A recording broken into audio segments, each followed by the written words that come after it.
Hello friends, welcome back to Sonam clinic. मैं हूं आपकी अपनी होस्ट डॉक्टर आयशा।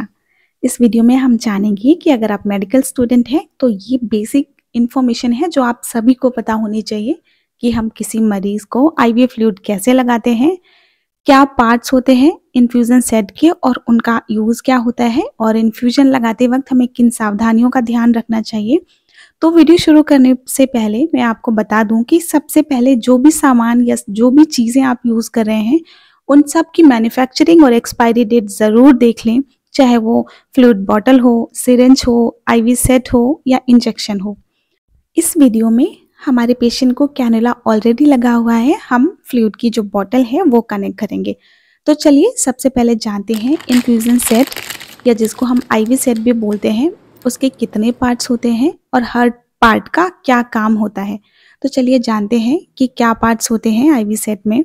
इसमें एक स्पाइक होता है, एक चैम्बर होता है, एक फिल्टर होता है, रेगुलेटर होता है और साथ में इसका एक निडल होती है, ये जो आगे लगी होती है।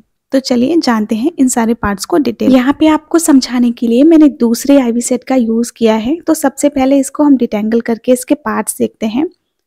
तो यहाँ पे हम देखेंगे कि सबसे पहले जो इसका कॉनिकल शेप का पार्ट होता है जिसको हम बॉटल में लगाते हैं, इसको स्पाइक कहते हैं।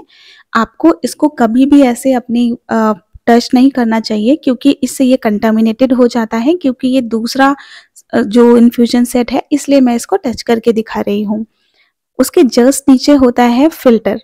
फिल्टर हमारी नेक डाई से ऐसे विजिबल नहीं होता है। वैसे तो हमारे जो भी आईवी फ्लूइड्स होते हैं वो स्टराइल होते हैं, फिल्टर्ड होते हैं ऑलरेडी, लेकिन इन केस अगर कोई भी किसी भी तरह का छोटा पार्टिकल या फिल्टर कभी बॉटल में रह जाए तो ये फिल्टर जो होता है ये फर्दर उसको फिल्टर आउट कर देता है हमारे फ्लूइड को।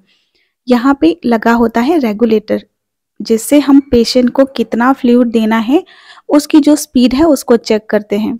हमारा ये राइट हैंड साइड डाउनवर्ड्स जो होता है इस पोजीशन में ये एकदम बंद हो जाता है, हमारे फ्लूइड को बंद कर देता है।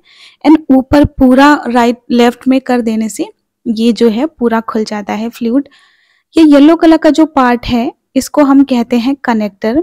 इसको भी हमें कभी टच नहीं करना चाहिए। कनेक्टर वो पार्ट होता है जो पेशेंट के कैनुला में अटैच करते हैं, यहाँ से पेशेंट के कैनुला में ये लगाया जाएगा। एंड इसके साथ ही एक निडल मिलता है आपको जो आप पेशेंट को इंजेक्शंस देने के लिए यूज करते हैं। ये सारी चीजें आपको बहुत केयरफुली करनी चाहिए क्योंकि इसमें हाइजीन और कंटेमिनेशन एक बहुत इंपॉर्टेंट फैक्टर होता है जिससे पेशेंट को इन्फेक्शन भी हो सकता है। तो आपको ये सारी चीजें ध्यान रखनी है। Spike should never be touched with our unsterile hands. And बीच में होता है स्पाइक के जस्ट नीचे होता है हमारा आईवी फ्लूइड चैम्बर, जहाँ पर हमारा आईवी फ्लूइड आता है। तो चलिए अब हमने अपने यहाँ पे नए जो आईवी सेट है उसको खोल लिया है। एंड यहाँ पर हम देखेंगे कि डीएनएस की बोतल में ऑलरेडी एक ना पॉइंट बना होगा। And the cap of that spike is only removed at the time of insertion of that spike into the bottle of IV fluid। जैसे मैंने अभी इसका कैप निकाला है, तो आपको जब भी स्पाइक इंसर्ट करना हो तभी आप IV के ऊपर से जो कैप होता है प्लास्टिक का उसको निकालें। अब हम थोड़ा सा प्रेस करके अपने फ्लूइड चैम्बर को आधा भर लेंगे। आधा भरने का मतलब ये होता है कि आपको फ्लूइड की स्पीड विजिबल होनी चाहिए। अगर आप पूरा भर लेंगे तो आपको फ्लूइड नहीं दिखेगा। यहाँ पे मैंने निडल की हेल्प से करे हैं 2 होल, ताकि अगर जो भी बॉटल में बबल्स और एयर हो वो प्रॉपर निकल जाए। अब हमने अपने रेगुलेटर को फुल स्पीड पे ऑन कर दिया है। जितना भी हमारे इन्फ्यूजन सेट में वाटर था उसको निकालेंगे ताकि excess air and bubble can be removed so that patient doesn't have any kind of complications by this IV fluid।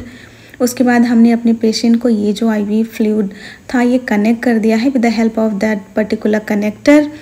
And this was all for the today's video। I hope आपको मेरा video पसंद आया होगा। अगर आपको मेरा video पसंद आया हो लाइक करें। See you in the next video। Till then स्वस्थ रहें, सुरक्षित रहें।